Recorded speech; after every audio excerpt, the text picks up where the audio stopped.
Welcome to the Slam and Jam. I'm your host, Andrew Schlecht. Go to theathletic.com/NBA show and get The Athletic for $1 a month for 12 months. It's an outrageous deal. Honestly, it's Black Friday. Today, you're listening to this on Black Friday. This should be the first Black Friday deal that you should get today. You're honestly probably stealing from us. It's an unfair deal to us that you get this deal. So you better get it now. Theathletic.com/NBA show. With me, as always, is my good friend, Alex Spears. And Alex, today, it's a special day. Day after Thanksgiving. You guys are full of turkey and stuffing and sweet potatoes and all the things, unless maybe you don't live in the United States and you're just full of normal food. But with that, maybe you're traveling. Maybe you're listening to a podcast on the road and you're just like, man, I just want to know what's going on with the rookies and what's going on with the draft. And because you're wondering that, we brought in Sam Vecenie from The Athletic. Sam, what's up, man? Not too much. I just had a very lovely elderly woman knock on my door asking where the closest dental clinic was. So that's, what's going on. There's a bus stop right outside the door. So sometimes you get some randoms that'll knock on your door like, hey, how do you get here? How do you get there? Was she trying to walk? She's trying to do a walk-in to a dentist? She definitely... No, she had the address for the dentist. Okay. I actually don't think it was all that close to where I live. So I'm a little bit confused by her tactics. And yet, she seemed very nice. And she forgot she had her phone in her wallet to call a taxi as well, which was interesting. Did she recognize you and say, Sam, can you tell us a little bit about Jordan Hawkins? Did she give you any? No, but like I did like when she forgot that she had her phone in her pocket or like in her purse or whatever she had, I was like, am I being bamboozled here? Am I going to walk back into the house and somebody has like leaked around to the backyard and is just like sneaking in? I was like, hey, wait a minute. Yeah. Do I need to be concerned here? But hey, I have a big vicious dog who's 5 pounds. So she takes care of me. Speaking of bamboozled, Sam, your rookie rankings come out today. I don't know how that relates. For most people, the discussion at the top has been Chet versus Wemby. When deciding on the ranking, how did you go about comparing these big men and who is being asked to fill? They're being asked to fill two very different roles on two very different teams. So how did you go about this? Yeah, I went about it just in terms of who I think has been more effective to this point. And to be frank, I don't really think it's all that close. I do think it is Chet. I am somebody that when I do these rankings, I give real latitude to players that are asked to do more and asked to be put in positions that could be extending a little bit above their skis early on in their careers in the sake of development, right? I also just think that we're at the point with Chet Holmgren where he is currently averaging 17 points, 8 rebounds, 2 assists, 2 blocks, has been utterly phenomenal throughout the course of the start of the season. That not only is he being asked to fill a significant role on both the offensive and defensive end of the court. I mean, the Warriors game last weekend was just utterly absurd. He also is filling a significant role on defense that the Thunder have had sort of. I mean, I think Jalen Williams got a little bit underrated as a rim protector last year, if only because if you add in all of the charges, bizarrely, it does lead to a significantly lower percentage of shots made at the rim. Yeah. Yep. But they haven't had a dude like this as a rim protector in a long time. And frankly, I think Chet has been hit or miss so far defensively. There are moments where I think he's outstanding. There are moments where I wonder, how did you get into that position kind of with like his body turned? I think his hip turns have been a little bit odd so far defensively for somebody that I think the world of in terms of his upside on defense. He's one of the most anticipatory and intelligent defenders that I've evaluated as a teenager in my life. So when I put all of this together, even taking account for some of the defensive things that Chet has brought to the table, I really don't think it's all that close. I do think that Chet is very clearly the rookie of the year through the first month, and we'll see if that changes throughout the course of the year as Victor gets his feet under him and as he continues to grow and mature. So I wanted to ask you, I remember a couple years ago, one of the big surprises early in the season was how quickly Scotty Barnes' offense was translating compared to pre-draft expectations. Have there been any similar surprises for you this season where a guy is doing things that you just didn't see on his college tape? It's a great question. Not really. It's kind of Okay. like it's not a fun answer, I guess. But the closest might be that, like, I think that Bilal Coulibaly, whose usage rate is like 12 right now and is remarkably low. Like, the fact that he's ready to play in the NBA is somewhat surprising to me, although we Mhm. noted that in the preseason and saw that he had a real chance to be an impact defensive player. He's hitting like 45% of his threes. We'll see if that holds over the course of his season.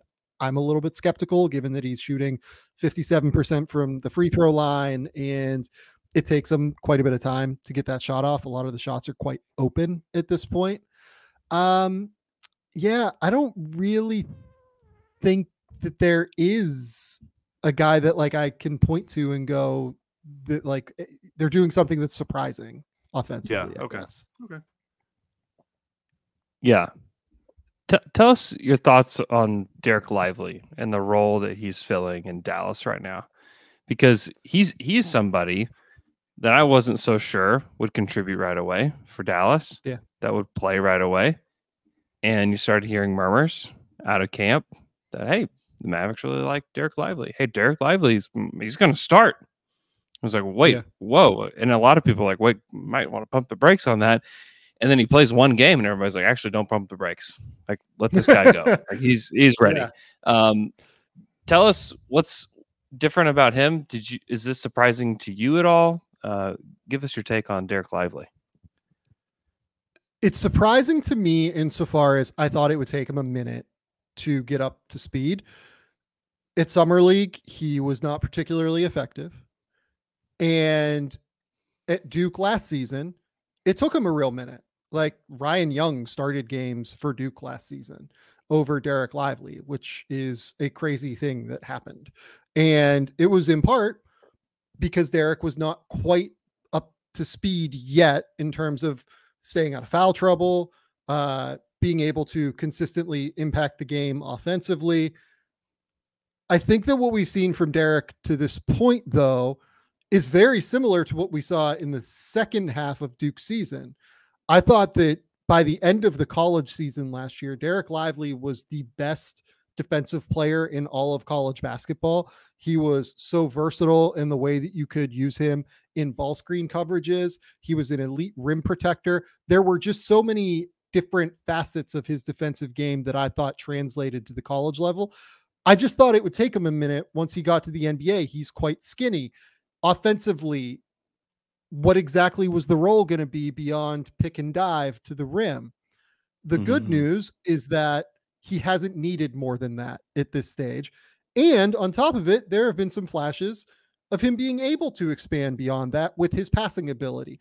I've never been a big believer in Derek Lively's shot. That is one thing that people pointed to throughout the pre-draft process last year as a potential differentiator for him. But I do kind of like his passing ability, and I think that he's comfortable with the ball in his hands in that mid-range area when he's not super crowded. And he's been able to make some interesting reads on top of just being your patented, I'm going to screen for Luka Doncic and Kyrie, and I'm going to run to the rim. It's been very simple. And on top of it, I mean, Dallas's defense falls off of a goddamn cliff when he leaves the court. It truly, truly does. If you look at the numbers with Luka Doncic versus without Luka Doncic, I think they give up like 122 points per 100 possessions when Luka is out there without Lively. If you look at it with Lively, it's like 115 per 100, which still like 20th in the league, but not, this is the worst defense in the league bad. Yeah. So I look at what Derek has done. I'm a little bit surprised, but that's why I have Lively at number 3 in the rookie rankings. It's just simply because he is contributing in a really positive way to a winning situation right now. in a way that some other rookies are not necessarily. And I think he deserves a lot of credit for doing that. And Lively seems like a great example of how important fit can be. Another guy I think of is Casey Wallace, who just kind of ended up in the perfect situation where his strengths are immediately highlighted.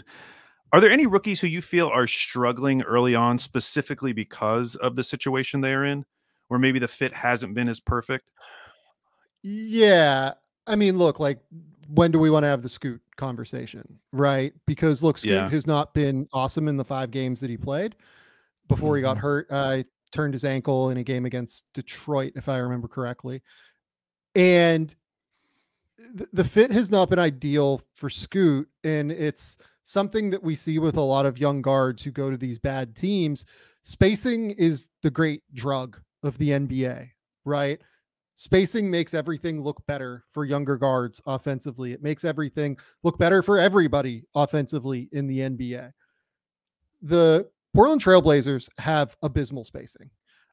Matisse Thybulle was largely in the lineup when Scoot Henderson went down. Toumani Camara, who has been an impressive rookie in his own right to this point, was also in the rotation and has now since moved into the starting lineup for the Portland Trailblazers. Neither of those guys are shooting threats. I don't know what Kamara's offensive role is going to be long-term. Thybulle doesn't really have an offensive role, I think it's fair to say at this point. Yeah. DeAndre Ayton has not rolled to the rim often enough. Let's go with, or ever. Like, I honestly don't know if I've seen him roll to the rim, like all the way to the basket once. Do you know how many he shot 9? I was about to say it. That's right. Just about to say it. Yeah. 9. Did I catch a 9 in there? Yeah. Like, Nueve. That's it. Talking through a walkie-talkie right now. Seriously. DeAndre Ayton is 7 foot, 260 pounds, and dudes bounce off of him. Roll hard to the basket, please. That's how you create space in the mid-range for Scoot Henderson to be able to be effective. And look, Scoot has been all over the map so far. The game looks fast for him. He has not shot it well, obviously. Being a teenage guard in the NBA is the hardest thing there is to be in the NBA, I think.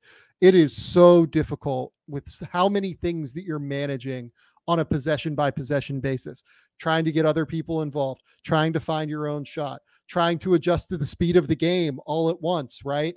Yeah. You look at the way Scoot was playing, I thought that it all came down to just the final product for him because things were moving quickly. I thought that in those 5 games he played, he got where he wanted to on the court. It wasn't an issue of, oh, he couldn't get here, he couldn't get there, he didn't have the burst, didn't have the explosiveness. It was just, okay, things are moving a little bit fast. The court's a little clogged. I'm not making shots right now. We're adjusting. And he looked better, I thought, over the course of his last 2 games that he played after those initial 3 that were really rough. And we'll see where he goes coming back from this. But I think that the fit around Scoot, I would love to see Portland, have more shooters on the court potentially. And I think that this is a conversation worth having as well. This is kind of a different conversation. I'll kind of tilt the question on its axis a little bit, maybe. I love what I've seen from Ausar Thompson in flashes, and I love the way he moves without the ball. I do wonder about the fit long-term between him and Cade Cunningham. And this is something that I talked about when he was drafted. It's something I've talked about since, and we've seen it because Monty Williams exacerbates this by playing Ausar Thompson and Killian Hayes together with Jalen Duren a lot of the time in starting lineups with Cade Cunningham, and gives Cade literally no space to operate. But what I've always envisioned for Cade, because he's not the most explosive athlete and is instead like a super processor of basketball who can decelerate and everything at a super high level, I've always thought like a spread court pick and roll attack was the best scenario for him. And based off of who Detroit has drafted in Ausar Thompson, I think Jaden Ivey and Cade are going to be a fine combination. We saw that on Monday night when they played Denver. Jokic got kicked out and everything. But the way that Jaden and Cade, I thought, played off of each other was really strong. I love that Jaden can bend defenses with his speed. I love that Cade can bend defenses with his manipulation and ball screens. And then you have Jaden who can, drive to the basket off of those manipulations, everything like that, right? But Asar Thompson, Isaiah Stewart playing the 4, Jalen Duren, who I think can be a really good rim running partner for those guys. That I worry about the way that all of these pieces fit together as a young core. Like the Pistons front office, as James Edwards reported on Tuesday, can talk all they want about, we haven't seen this roster together. We need to get a better feel for where everything is. The problem to me is that you're building around a core group of 4 guys here that you've drafted highly in Cade, Jaden Ivey, Asar Thompson, Jalen Duren. 2 of them can sort of shoot in Cade and Jaden, but neither of them are great shooters right now. I think Cade is a little bit better of a shooter than the percentages say, but he's not a great shooter right now. Jaden can knock down catch and shoots, but he's not great. Asar can't shoot. And then on top of it, Jalen Duren, I think, can't shoot. And currently there are 2 players in the NBA that have a sub 20 usage percentage that are averaging over 2.5 turnovers per game. They are Jalen Duren and Asar Thompson. Neither of them have really been able to play with the ball in their hands effectively yet. So I worry about the way the roster fits together in a real way in Detroit. I feel like you could see our questions, because that was exactly one of our questions coming up, Sam. I wanted to ask you about that because, on the one hand, like I feel like Troy Weaver like hit on those 2 picks, like Jalen Duren, Asar Thompson. Like I feel like he nailed it. But then on the flip side, it's like I think he hit on the Jaden Ivey pick. Jaden Ivey looks good when Monty Williams plays him. Yeah. But like you're saying, but then you're left with this core, which doesn't really seem to fit. And I agree with you when I hear that argument that like we got to get healthy. Bogdanovich is out, Monty Morris is out. These guys who could potentially provide spacing. That's great, but those guys aren't going to be on the next like great Pistons team. Like it's probably going to be somebody else. And so you still come back to that core, and you need something. You need something in that core to allow for this spacing. And I was going to ask you, like, do you think in 2023 you can function with 2 non-shooters on the floor? Like could the other two pieces around Cade be so good at spacing that you could survive with like Asar and Jalen Duren never really developing a shot? No. In that case, no. I think there are lead creators where you could make that work. I don't think Cade Cunningham is one of them because he's not like a crazy athlete. Right. If you have somebody that's a super explosive athlete who's going to be driving in transition and doing things like that, then maybe I think it's more plausible. Like, honestly, Oklahoma City, like we can talk a lot about how Lou Dort has knocked down 3-pointers this year and looks way better out of the corners, I think specifically. But it's not like teams like really guard Lou out there for the most part. Like Josh Giddey does not get guarded out there for the most part. They play 2 guys that are not great spacers, but they have a spacing 5-man, which really helps open up the court. And they have Shai Gilgeous-Alexander, who is a walking paint touch, right? Yeah. Cade Cunningham is not necessarily a walking paint touch in isolation. You need a screener to be able to do things. When you're Shai and you don't need that screener, you can operate with spacing a little bit differently, right? If you're Cade and you do need the screener, that means that with Jalen Duren, who's not going to be a shooter, in my opinion, you're always going to be probably facing drop, or you're going to be facing blitzes to get the ball out of Cade's hands. And then with Asar, you're always going to have that backline defender at the basket. And Asar has been fantastic as a cutter so far. Have you guys looked at his offensive rebounding statistics yet? And like how they compare league wide? Yes, it's absurd because he's number 2 behind Mitchell Robinson. And there's like no wing. I think the next wing is like Sadiq Bey at like 39th in the league. It's absurd how good he is as an offensive rebounder. So I look at all of this and I just say that I think this team has been incredibly poorly built from a core perspective. And that's always been my concern with the Pistons is just fit. I mean, you look at the teams that are having success around the league right now, the rosters make sense. They fit together for the most part, right? Mm-hmm. Denver is a testament to how having a roster that fits together around your superstar is how you actualize that player.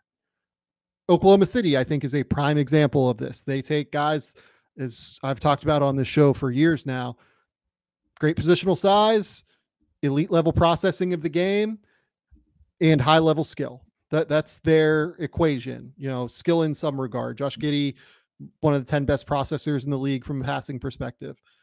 Cason Wallace, you know, great defensive player and can shoot, right? They're looking for that intersection of talents. And because when you have high processors, it just automatically kind of fits together. If you have guys that know how to think the game, like you can use Cason Wallace as a freaking short roll player as a screener, like they have a lot of the time this season, and make it work. Because Cason just naturally understands spacing and ball movement. You know, Philadelphia this year, I think they're a testament to fit and how last season they played guys that were a little bit bigger and a little bit bulkier at times next to Joel. And then they also played two guards in Tyrese Maxey and James Harden, who didn't necessarily want to defend. And Tyrese wants to defend. That's an unfair characterization. He's just small. Now you have Tyrese running the show. You have floor spacers around him. You have defensive players there as well. And their offense under Nick Nurse just looks drastically better. There's a lot more movement. There's a lot more synergy. The fit is where the league is going. You need to find guys that fit around your superstars now, because the super team era is coming to an end. We have seen this with the way that the collective bargaining agreement has made it incredibly difficult for teams to be able to accumulate 3 and 4 stars on a team, like the Golden State Warriors, like the Los Angeles Lakers, et cetera, Miami Heat, right? Phoenix is just going to say, fuck it, and we're going to go for it, right? We're just going to pay whatever we have to pay under Matt Ishbia. We'll see if it works, because the CBA not only has punitive luxury tax, but they also now have real limitations in terms of roster building rules wise that they've put into place to build around those players. Fit is even more important than ever, in my opinion, around your superstars. And I'm worried about that with Detroit right now. Mm-hmm. So I kind of want to talk about 3 different guards that went in the first round: Jordan Hawkins, Cason Wallace, Keontae George. Like, give me your take on those 3. Like, give us your ranking of the 3, and then just give us a little bit on each one. So are we talking short term or long term in terms of the ranking? Oh, let's actually go long term. Give me your long term for these 3. I would take Cason one of that group for sure, and wouldn't really think twice about it at this point. Cason's ability to come in and just be that efficient, like, gap plugger, I guess you could call him, for Oklahoma City, right? He's a plugger, all right. Has filled every single role that they have asked him. They ask him to guard threes sometimes. They ask him to guard Stephen Curry. They ask him to be a floor spacer in the corner. They ask him to occasionally run ball screens. They ask him to be a screener. It's the versatility of his game that I think really, really stands out. And frankly, being in Oklahoma City, which in my opinion, and I'm sure you guys will love to hear this, I'm not just saying this because I'm on a show with you guys, I think that they are the best incubator of talent in the NBA at this point, just in terms of developing guys and making it work. So I would take Cason at 1. I would take Keontae George at 2. I'd Keontae much lower than Jordan Hawkins on my pre-draft board. I think what we've seen from Keontae, just in terms of losing a little bit of weight, getting a little bit of burst back from what was kind of a sore knee at Baylor, he's really been able to play with a lot more creativity and burst and be able to get into the lane and make passes more than anything. That's the part of his game so far for Utah that has impressed me most, has been the passing ability. He really, really has upgraded their ball movement to such a substantial degree from the moment that he entered their starting lineup. He's averaging like 5 assists per game in that time versus only 2.5 turnovers. He is shooting poorly. Like he is like shooting 30% from the field or something like that. And even while he's shooting 30% from three, I feel like he's been a drastic upgrade on the guys like Taylor Horton Tucker, just because he doesn't pound the ball into the ground. He's moving it around. He's getting that thing going around the court. He's been impressive while also, again, having to be faced with being a teenage point guard in the NBA, which is exceptionally difficult, right? As we see by the shooting percentages. So the third guy, I guess I would say, is Jordan Hawkins, which is funny because I have Hawkins highest in my, rookie rankings right now, which is the ranking of this season so far. I really like what Jordan has brought to the Pelicans as a floor spacing option off of movement. This is exactly what he did at Connecticut. And I think Willie Green has found really creative ways to use him as a screener for Zion, taking flare actions from Larry Nance, coming off of pin downs, everything like that, being an exchange guy on the backside that finds open threes that way, either from the corner or the wing. He's just really good at finding these different avenues to be able to create 3-pointers. There have been some moments where I think he's been effective handling the ball and being able to attack closeouts. I don't really know what he does after he gets into the paint, I think is kind of my issue.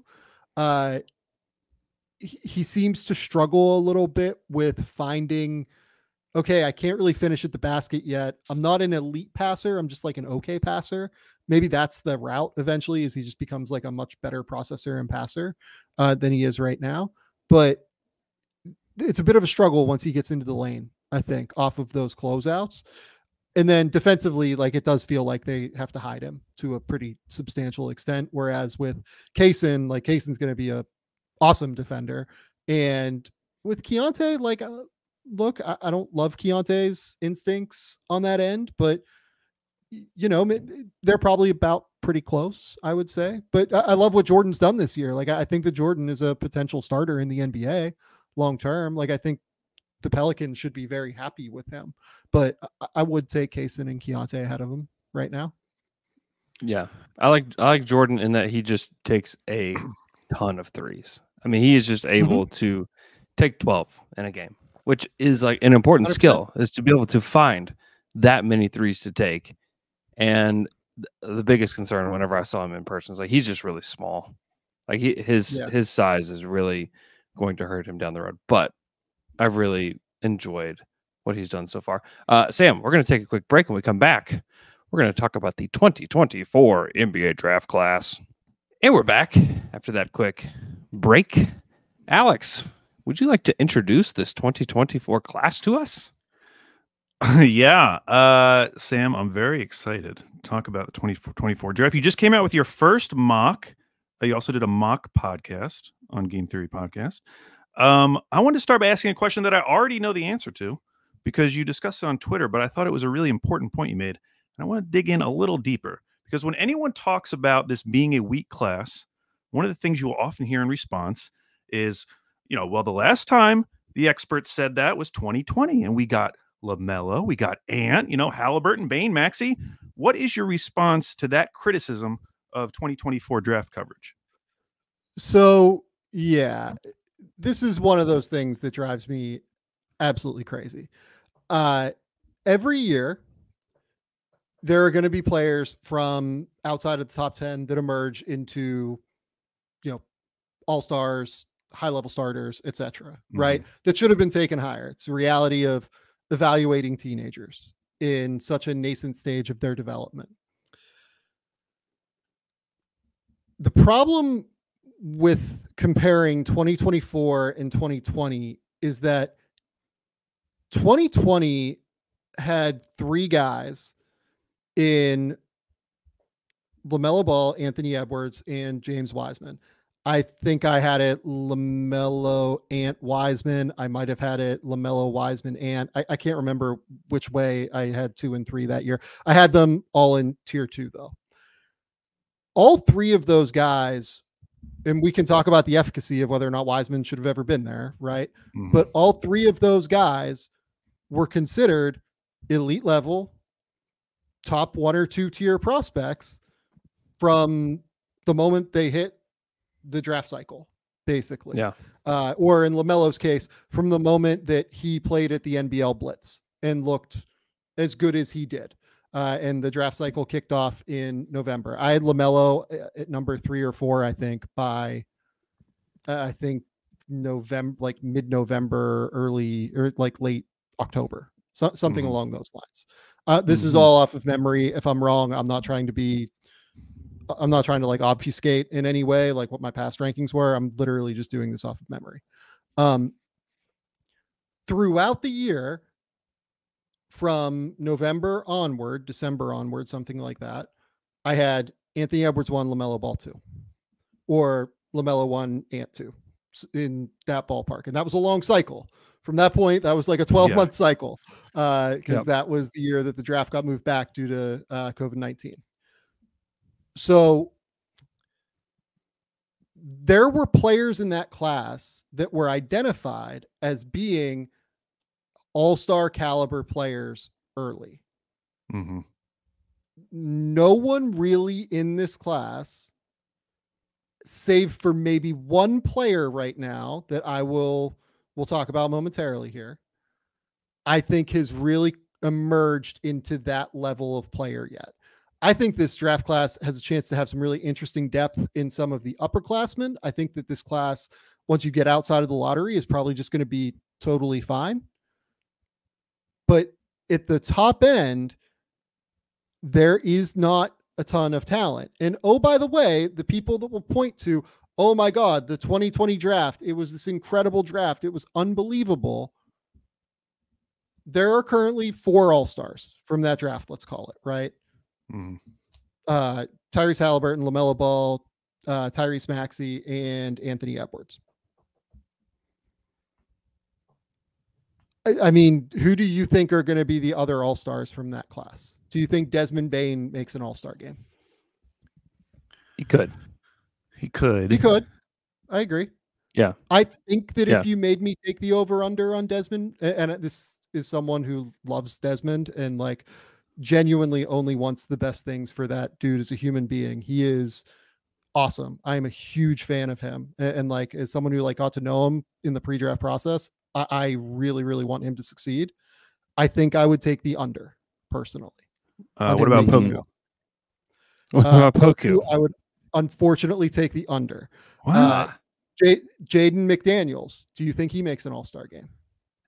Probably not. What about Vassell? No. Devin Vassell, maybe. Yeah, like between Devin Vassell and Desmond Bane, I think that one of those two probably make an all-star game, right? Yeah, I think so too. Yes. The average number of all-stars in a draft class for like the last, I think it's like 12 years or so, something like that, is 5.6. Yeah. So that class, even with the emergence of Tyrese Halliburton, Tyrese Maxey, plus Ant and LaMelo at the top, that class still is below average in terms of all-stars in all likelihood. At the very least, it'll be average in terms of star power. Then we get to the number of busts there were at the top. Yeah. From James Wiseman, Killian Hayes, Jalen Smith, Isaac Okoro is a disappointment as a top 5 pick. Pat Williams. I think Pat Williams is a disappointment as a top 5 pick. I think Obi Toppin is probably a disappointment as a top 5 pick. Like, you run down the list. I get why people want to try and straw man this and like defend this, but like if you do this year after year and understand the process and understand what goes into it and what matters, it's very difficult to come to the conclusion that the 2024 draft was an above average class. I think I would say. I don't think you were covering the draft in depth at this point, but do you know like the 2013 cycle? Like, was Nerlens Noel seen as that level of prospect or Oladipo? Nerlens coming into the year, yes. Oladipo was an emergence throughout the year. Typically, so I've done the math on this as well. I've had over the last 4 years, I've had 15 tier 1 or tier 2 players, basically. 10 of those players were tier 1 or tier 2 entering the season. That means 5 of them were not, which means, 1.25 emerge into that per year, into that status. And again, we'll talk about who I think might be doing that right now. But it's to compare it to 2013. The two drafts that I hear most commonly associated are 2013 and 2000. 2013 was brutal. is Anthony Bennett, and then Victor Oladipo. That's like the Alex Len class, Cody Zeller, Giannis, Steven Adams. Yeah, Giannis and Gobert went in that class, and there are great players that came from that class as well. Like, again, Giannis is going to be a top 12, 15 player of all time conservatively, and he was in that class. Rudy was in that class. There have been 3 all-stars from that class, one of whom is Victor Oladipo. There have been some high-level starters, CJ McCollum, Steven Adams, Dennis Schroeder, Kelly Olynyk, guys like that. Not a great class. And then the 2000 NBA draft was I believe crazy. That's Kenyon. Yeah, it's Kenyon Martin, Stromae Swift, Darius Miles, Marcus Spicer, and Mike Miller. Can you name the 3 all-stars from the 2000 NBA draft class? I'm looking at it. I know Michael Redd was one. He's a one-time all-star. Yes. Oh boy. God, I'm looking at the names. Turkoglu? Did Turkoglu make the all-star team? Oh my gosh. I'm looking at the names. And I can't even. I get to turn the tables on you guys right now. This rules. Yeah, this is rough. Who is it? Kenyon Martin made one. Okay. Jamal Magloire is your. Oh yeah, Jamal Magloire. He made one. Yeah. Yeah. And that was like in a weird, like 2003, 2004 season. It was like you had to have a center. Yeah. Had to have an Eastern Conference center. He made it over LeBron. Made it over rookie LeBron. Yep. It's absurd. This is crazy. But those are the 2 classes that when I talk to scouts, and again, like Alex said, I certainly was not around in 2000. I was 10 years old. In 2013, I was like, if I was publishing stuff, but like I had no goddamn clue what I was doing at that point. So like, please do not throw draft rankings at me and say like, oh, like you had this guy here, this guy here. I did have Anthony Bennett 10th, if I remember correctly. So I feel okay about that one. But yeah, no, I mean, that's the kind of draft class this one is right now. Yeah. So let's try to spin it positive, even though we've been diving negative. Let's spin it positive. Is this class deep with any specific kind of player or an archetype of a player? If we're looking for a shooter, is there like I know there's a lot of bigs in this draft. Like, is there a specific kind of player that if teams are looking for, like you're going to find it in this class? It's a great question, as all of your questions are, Andrew. And now I'm just literally trying to buy time. This is stalling. It's not even true. This is just stalling. 100% stalling. It's true, but definitely stalling. I honestly, like, I don't know if I would say yes to that yet. Like, I think that we need to see more of this class, because I think that a lot of what you currently see on mock drafts, including my own, is going to really shake up throughout the cycle. My personal board looks drastically different, I would say, than what the mock that got published was. Oh, really? Because the mock is like what teams like feedback after I make like 30 phone calls and everything. The personal board is like my personal board, and it does look very, very different. I want to ask you about the G League Ignite, because the roster's full of prospects once again. But as you were talking about on a recent Game Theory podcast, the roster construction, not great. What are the main issues with the Ignite, and which prospects do you think could see their draft stock most affected because of it? Yeah, so I think they don't really have a great point guard. London Johnson is like an semi-interesting potential second round pick in my opinion, but not. No, he's like more of a combo than a point first and foremost. They brought in David Stockton. David Stockton has not been great in the games that they've played to this point. So that's one issue. Another issue is that they have a lot of dudes to turn the ball over all the time. I don't know if you guys saw the Salt Lake Stars versus G League Ignite game. What'd they lose by? 58 or so, something like that. They had 34 turnovers in that game, which I think is the highest number I've seen in a professional basketball game previously. Feels impossible. Yeah. Yeah, it was quite rough.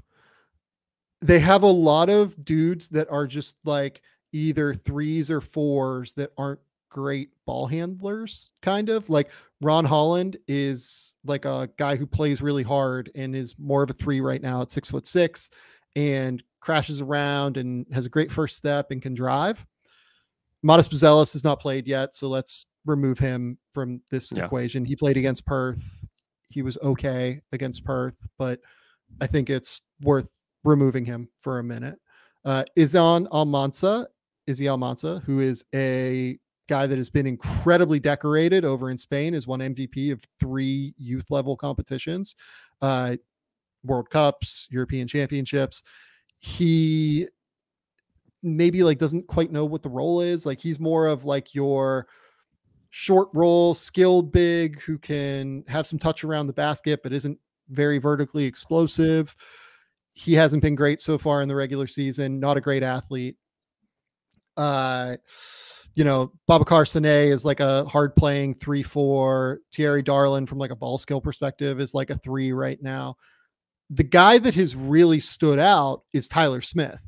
He is like a 6'10" lefty with a really smooth shooting stroke, who is like kind of your, like maybe like a decade ago stretch 4 man kind of thing, where you probably don't want to play him at the 5. He's not a great defender yet, but if you can have him on the court and he can space the floor, you're, quote unquote, playing modern basketball, 10 years ago.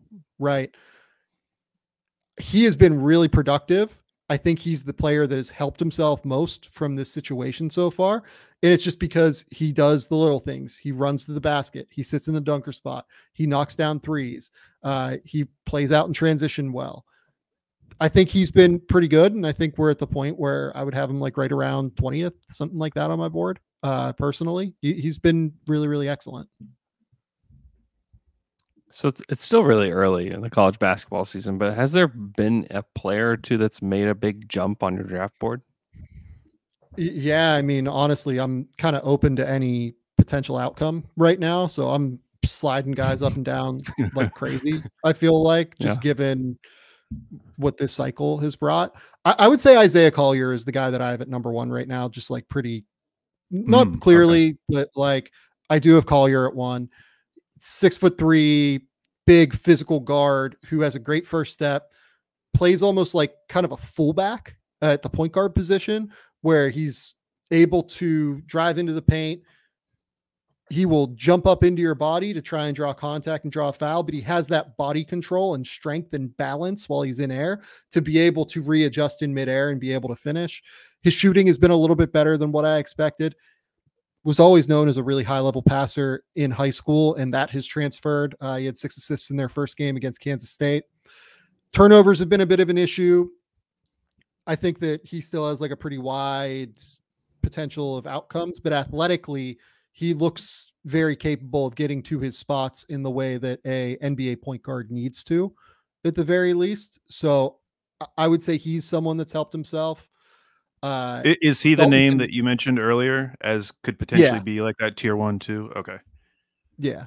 He's the guy where like, if he's a tier 2 guy by the end of the year, which for me is like realizable, like real all-star potential, right? Like obviously these guys can come up and down, but like, if you're a tier 2 guy for me, I think that like your median outcome is like all-star, borderline all-star, like something like that level. Okay. Collier, I think, has a chance to be that. I really like Ryan Dunn at Virginia. Like, he can't really do offense yet, but I think he might be one of the best defensive wings I've ever scouted. He is unbelievable flying around in help. He's great on the ball. He's capable of guarding like bigs at the 4 and the 5, in addition to switching out onto ones. He had a game against Florida where he had like 7 blocks, and then he had a game a couple days ago where he had like 5 or 6 steals. Like, he's just all over the place every single time he takes the court defensively. He hit 40% of his threes in high school, so there's some hope. He's one of these late growth spurt guys as well. Was very short when he was early in his high school career, and then kind of sprouted up later on, kind of like a Trey Murphy situation. So maybe the shooting comes around in some way, shape, or form. Then just like a few other guys, like Reed Shepherd at Kentucky is this 6'2" like white kid that has unbelievable feel for the game and impacts the game like without taking shots, and then also is a 40% 3-point shooter. So far this season, I think they've played like 5 games, and he has, I think it's like 24 stocks, like an obscene amount. Just his hand-eye coordination is absurd. And he's a great passer. I think he's like led them in plus minus like every game, it feels like, because his introduction into the game, just clearly he is ahead of DJ Wagner, Justin Edwards, guys like that. He really helps them every time he's on the court. Dalton Connect is a kid at Tennessee who's been able to knock down shots at a really high level so far. 6'6", high level athlete. Oso Ighodaro is a guy that I've always really loved at Marquette. But again, these are guys that, I think are potential late first round picks, not like, not guys I would say are lottery picks in a normal draft. I was listening to your mock on the Game Theory podcast, and it was like an introduction for me to a lot of these guys. So I was just seeing like which of your descriptions jumped out, and one of the ones that jumped out to me was your discussion of Jacoby Walter, 6'5" guard at Baylor. You described him. You said that he was last year the best high school player on the best team. He had a big first game, 28 against Auburn. You like his scoring ability. You like his defense. You had him at 7 on your recent athletic mock draft. What are the main drawbacks to his game that kept you from putting him higher? So he's played 4 games so far. Do you want to guess how many assists he has? Well, I know this answer. It is 1. It is 1. He's never been like a super high level passer.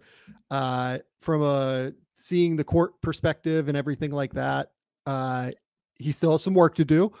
Also, he's not a guy that like is a great ball handler. He's not a guy that really separates from his man at a super high level. He just finds shots because his footwork is unbelievable. He's always on balance. He's capable of getting to his spot when he wants to. And those guys, sometimes they're Cam Thomas and they can just make it work.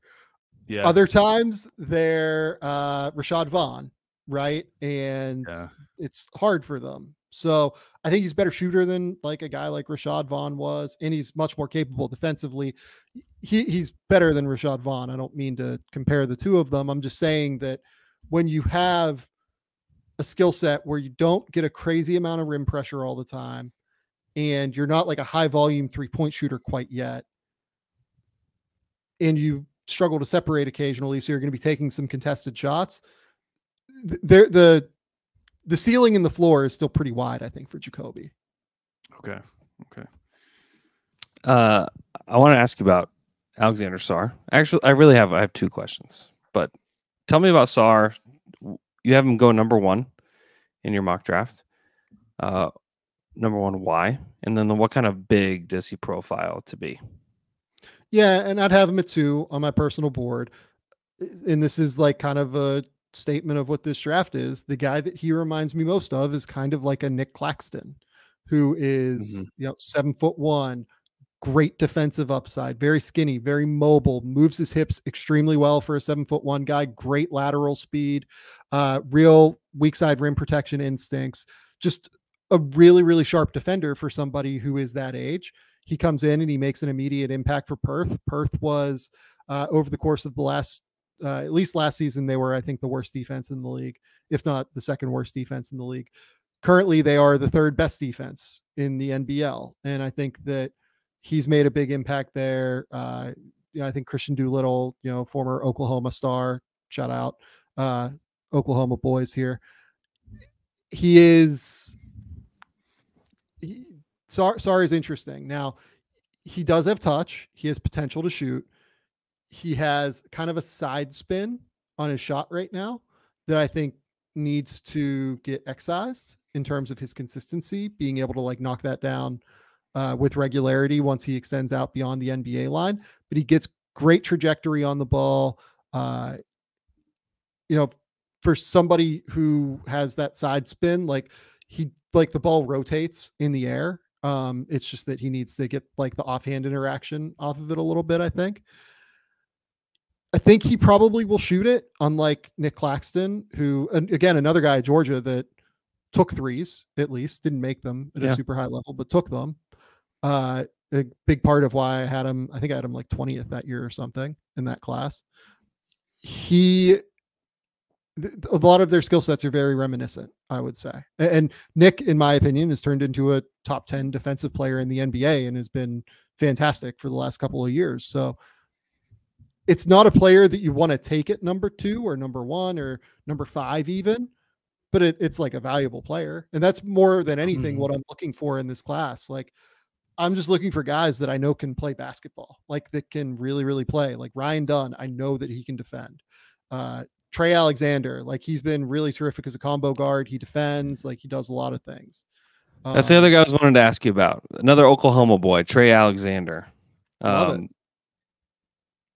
Why should I not love Trey Alexander? On my personal board, I have him at 8. I love him. I think he's fantastic. And I really love the way that they're using him this year. They're using him a lot more on the ball this season, allowing him to be the creator next to Stephen Ashworth, as opposed to last year when Ryan Nembhard was there. Ryan Nembhard was the point guard and Trey played off the ball. I think that what you're going to see with Trey is like he hit 43% of his threes last year playing off the ball. And now this year playing on the ball, he's going to average, 20 points, 7 rebounds and 7 assists, or 6 rebounds and 7 assists, or something like that. Yeah. So teams are going to be able to project kind of both roles, I think. And those are the kind of versatile players that I think really translate well to the NBA when you're trying to project players playing next to stars. Before we get to trivia, do either of you know free trivia question for you? Do you ever know Trey Alexander's cousin? Who is his cousin? Oh, yeah. Go ahead. Why don't I know this? I know I've seen this before. I'm going to be mad when you say it. It's Mike Conley. Mike Conley. Oh yeah. That's cool. Trey Alexander with the Heritage Hall. Weird. All right, go ahead. Sorry. Sam, thank you for answering all our questions. It is now time to play Andrew versus the Beat, our weekly trivia show where Andrew goes head-to-head against a beat writer. This week, Sam Vecenie. Sam, you've played this before. You love this game. 8 questions. This time, all about this year's draft class, not 2024, 2023, that you just did rookie rankings for now on The Athletic. So all these questions will be about those players in the draft that are currently playing. You get to pick a number between 1 and 8 to start us off. If you get it right, 2 points. If you get it wrong, Andrew has a chance to steal for 1. We'll go back and forth until all the questions have been asked and answered. So where would you like to start? 7. Question number 7. There are 11 rookies who have scored at least 20 points in a game this season, and we're going to name them all. So, Sam, you're going to give me a name, and then Andrew will give me a name. We'll go back and forth till one of you stumbles. So a current rookie who has scored at least 20 points in a game. Wow. Chet Holmgren. That is correct. Andrew. Victor Wembanyama. That is correct. Back to Sam. Brandon Miller. Correct. Andrew. Let's see. Jordan Hawkins. That is correct. Back to Sam. Brandon Pajemski. That is correct. Back to Andrew. Pods. Let's see. How many are there? How many are there left? There's still 6 names. There's still 6 names. There's a lot of options.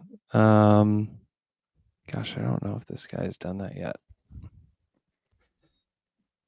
It's only 20 Oh points, boy. Andrew. Oh, Not boy. that big I of a know. deal. I know. Has Sasser done it? Sasser has done it. Marcus Yeah. That Sasser. was my next guess. Yeah. All right, Sam. 5 names left. Julian Strother. That is correct. Yeah. Back to I Andrew. remember that one. Ooh, 4 a deep names cut. left. A deep cut. 4 names. God, has Asar done it? Asar has done it. He did it Yeah. once. All right, there are 3 names left. Could you guys sweep Feels it? risky. Feels risky to think Asar could put the ball Bilal? in the hoop that many times. Bilal did do it. Bilal Yeah. Koulibaly. Oh, Bilal. Andrew, there are 2 names left. 2 Rookies names who have left. scored at least 20 points in a game this season. Oh man, I don't know if this guy did it or not. And I will say all these questions are as of Tuesday afternoon, midday.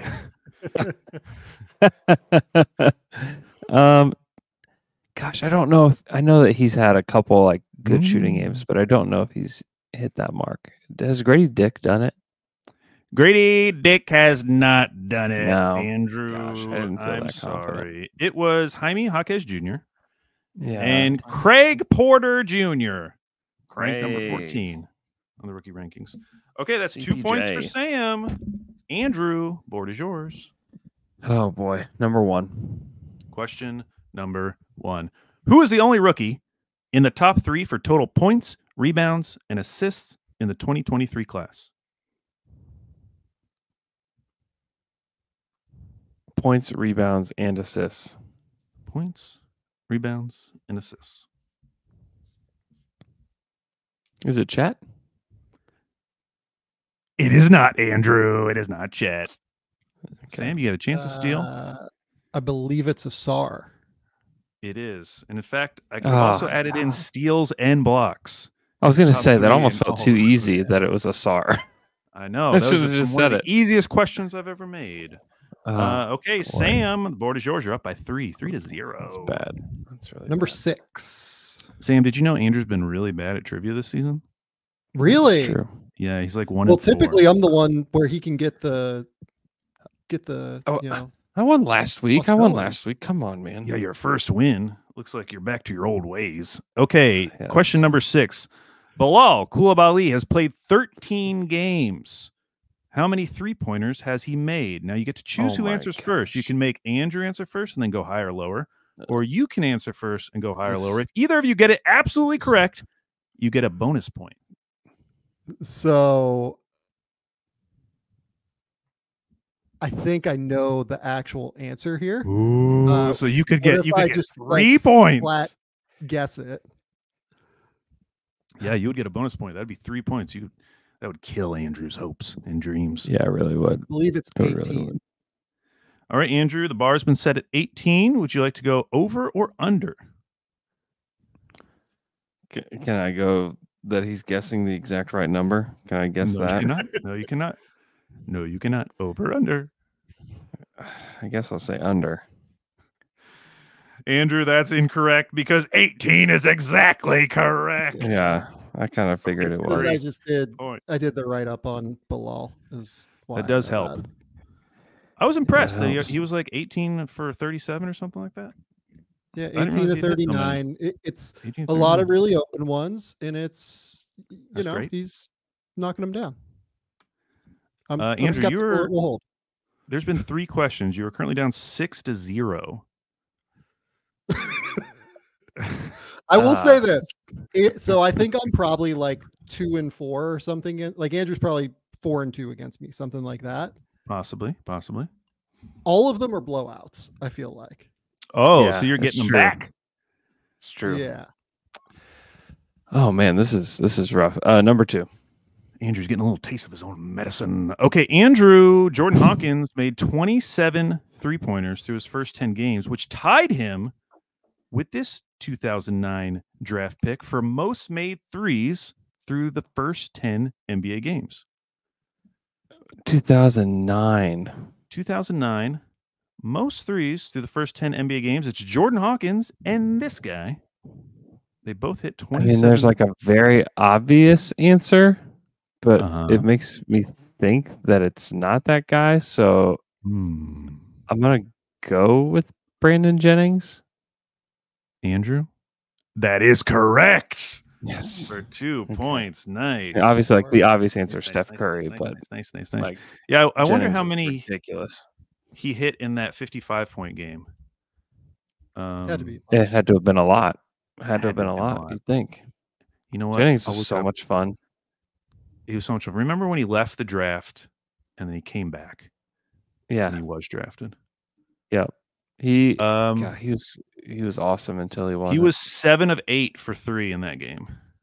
Wow.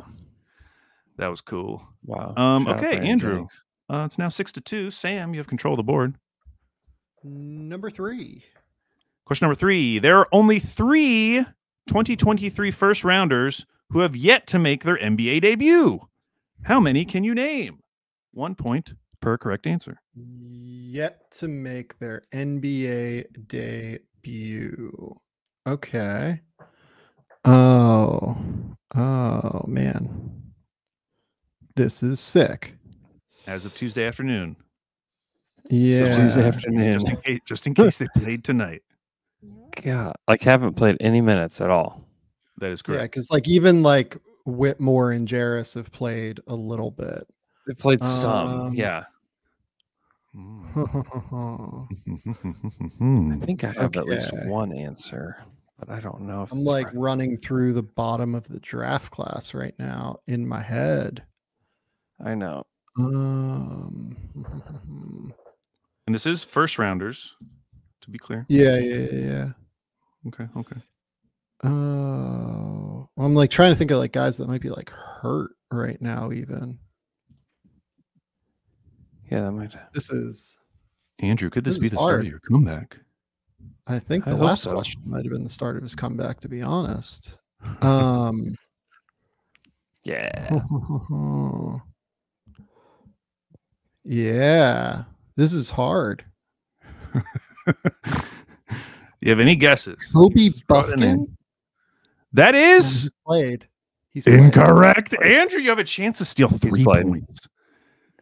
I'm pretty sure Hood Scavino hadn't played yet. That is 1 for 1 Yeah. point.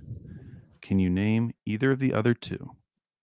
And I think the other 2 are the 2 players from the wheel team last week, which is the Brooklyn Nets, and Derek Whitehead and Noah Clowney. I think that those are the other 2 because I remembered not. That is absolutely correct. It is currently 6-5. Andrew has control of the board, is only down 1. He has come all the way back. Wow. I should have gotten the Nets guys. That's gross. 4. Yeah. Yeah. Question I had the number- benefit of like we watched that team and talked about them, and then we didn't have anything to ask about them because there's nothing. we did nothing. Yeah, they're not fun. Andrew, this is a very fun question. I couldn't tell how hard it was, so we're about to find out. Vecenie That's scary. Micic is a 30-year-old rookie for the Oklahoma City Thunder. Since Mhm. 2010, there have been 7 players who are at least 30 years old during their rookie season. Can you name at least 3? So you don't get 1 point per correct answer. You have to name all 3 guys out of the 7. So these are 30-year-old plus rookies. 30-year-old plus rookies. So you're going to name 3 names. I'm not going to tell you yes or no until you've named all 3. because I don't want to cheat. Give Sam any hints. Oh my gosh. Since what year? Since 2010. And were these guys drafted, undrafted? Like what's the deal here? They can be anything. It's just they played their first season in the NBA after the age of 30. Oh my gosh. Similar to our friend Vecenie. Vecenie, whenever he makes a shot in Oklahoma City, the announcer goes, Vecenie. It's funny because nobody calls him that. Thunder players call him Vava. They call him Vasa. He introduces himself as Vasa, and then Kenrich Williams decided that he's just going to call him Vava. And so a lot of the guys call him Vava now. That works. I'm stalling. I'm stalling big time because I don't feel like I know the answer to this question. I feel like, God, who's the guy for the Lakers that Was the G League guy that played a ton. He's like a G League legend now, but he's Now there's a reason I only chose. I said name 3. So I mean that's part of the question. Sure. I don't know. My brain is like done out. I don't know that I can even name any. I think I'm bowing out. I think I'm just done. My brain's has turned off. All right, Sam, you have a chance to extend your lead. The guy that Andrew thought of is definitely the guy that first came to mind, Andre Ingram. Andre Ingram. Okay. That's it. Now I can say yes because it's only you. Yes, that is one of them. There were 2 Ingrams on the team. That's what was cool about it. Yeah, that's what was the only thing that was cool about it. Yeah, no, he was a math tutor from the G League, but like doing super well. Yeah. 30. Oh man, I don't think he was 30 though. Maybe. Was Vincent Poirier 30? He was not. I don't think he was. The names I thought you guys would get was Pablo Prigioni. Yeah. Dang. And then I thought he was before that, to be honest with you. So like really? hand up. That's And then Teodosic. Yeah. I was like vaguely thinking of them, but and then Pero Antic, Marcelo Huertas. Huertas. Sasha Khan. And Sasha Khan. Wow, Sasha Khan. Who's the last one? Aaron Jackson. I almost said Alan Jackson. Okay. Don't rock the jukebox. Okay, so it is now time for it's Sam. Sam. 8. Control the board. Question number 8. All right, still 6-5. Still a close game. When this rookie is on the court, opponents have scored 11.6 fewer points per 100 possessions than when he is off the court. That difference is the biggest among all rookies. Who is it? And just to let you know, this isn't some like guy who's just played one game. Minimum of 300 minutes. So it's a guy who's played. Oh, okay. Wow. Big impact defensively. 11. 300 is a lot of minutes. It is a lot of minutes. A lot of minutes. Derek Lively? That is incorrect. Andrew, you have a chance to steal. You could tie the game going into the final question. Gosh. Is it Cason Wallace? Oh my gosh, Andrew. No, it's not Cason Wallace. It's Toumani Camara from the Camara. Toumani Camara. Now, this is very exciting, Andrew. We've come down to the final question. I love it. Okay. We finally have like a close match here. This is great. Yeah. Andrew, if you get this, you'll win the week. If you don't, you lose. Word. It's as simple as that. Simple as that. And this question may be impossible. Okay, here we go. Oh, boy. Last year was a great year for people who like watching rookies take charges, as OKC's Jalen Williams took 43 charges, which led the NBA. Wow. This season, however, not as much fun for those people. There's only one rookie who's taken more than one charge. Who is it? A rookie that's taken one charge. No, more than one. More than one charge. More than one. There's only one rookie who's taken more than one charge. More than one charge. This is for all the marbles, Andrew. I don't know this. But you got to make a guess because what if you randomly got it? If you randomly guess, it'll be amazing. Yeah, I'm gonna guess Pajemski, but I just have no clue. That's a shot in the dark. For what it's worth, before Alex answers this, I will say that was also going to be my guess too. Okay. The correct answer was Brandon Pajemski. Andrew wins the week. 7-6. Wow. God, this feels so good. I feel so good right now. I've not felt this good during an Andrew versus the Beat in a long time. You just came back from 0 to 6. 6-0 I did. It It felt impossible. We were calling it. We were like the Warriors after Andrew Wiggins hit that shot. Everybody's celebrating like it was over. No. It was all over. Andrew Holmgren. It's not over. It's not over. Hey, please go subscribe to The Athletic and read Sam Vecenie's mock drafts and his rookie rankings. Also, go listen to the Game Theory podcast. It's a great podcast. Also, subscribe to the podcast on YouTube. You can watch it on YouTube. Sam, thanks so much for coming on, man.